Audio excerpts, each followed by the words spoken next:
Cradle, The Rise of the Chosen, Chapter 25, Part 3.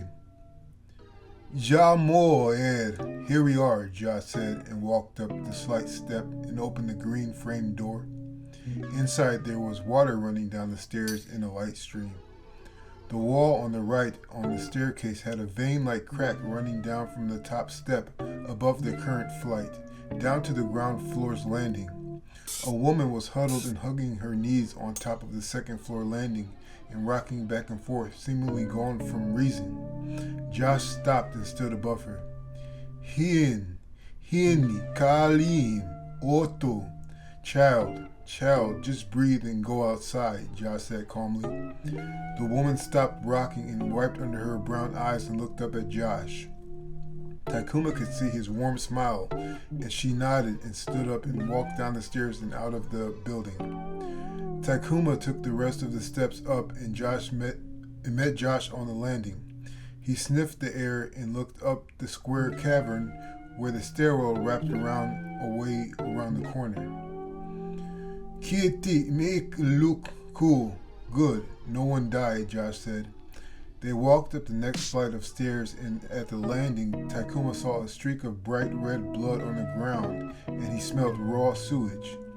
The door to the apartment at the corner of the hall was ajar, and Takuma had the urge to go in there to see if everything was okay. Josh saw Takuma thinking and shook his head slightly.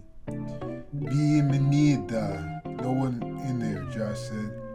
Tisul, you sure? Takuma asked.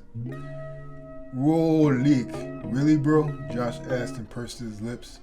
Takuma snickered slightly, and eventually both of them made their way to the top floor. There was a man with a large gaping gash on his forehead that ran into the right side of his head. His eyes kept rolling back and coming back to the regular position. Takuma noticed a relatively attractive young woman down the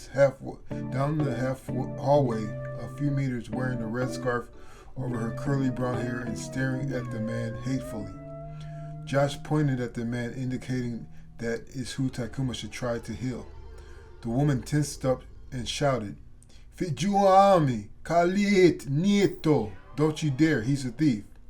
Gaanju, dear lady, Noti, Haamu.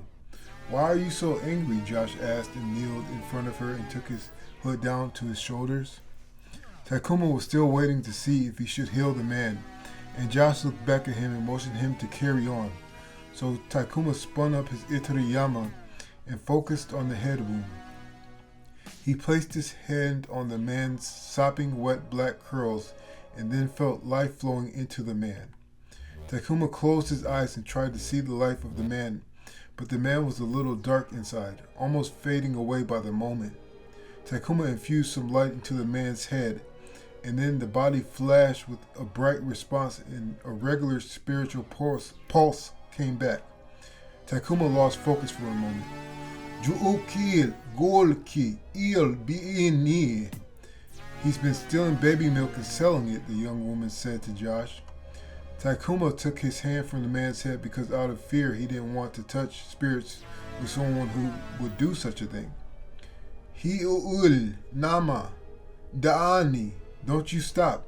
Go on, Josh exclaimed to Takuma.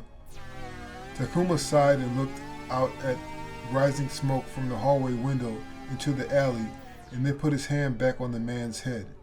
His spirit was getting stronger and his breathing was deepening, and Takuma knew what he needed to do to get this man back up and running, but he felt contempt for him.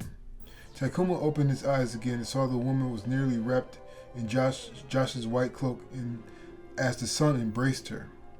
He turned back to the man and took a deep breath and closed his eyes and said, Jakalim, Hayolt, Mintul, Vortu, Rino. In the name of all that is holy, Father, save this man, please. Takuma spoke, and the man shook his head, and just as Takuma opened his eyes, he saw the man looking into his, and the man embraced Takuma fiercely and began to weep.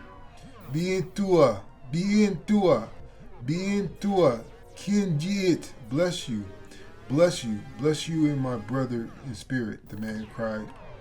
Takuma looked at Josh, still holding the furious woman, and back to the man and felt a deep understanding of them both. Sietu, Tikul Da'amal. Follow God, please, Takuma said, and the man stood up and bowed and went down the stairs carefully. Takuma walked over to Josh and the calming young woman and took a deep breath. He kneeled down next to Josh and looked the young lady in the eye and put a hand on her shoulder. Virtijul, forgive him, Takuma said. Jinjik Winnul. Feel the spirit now? Josh asked. Takuma had to wipe a tear from the corner of his eye.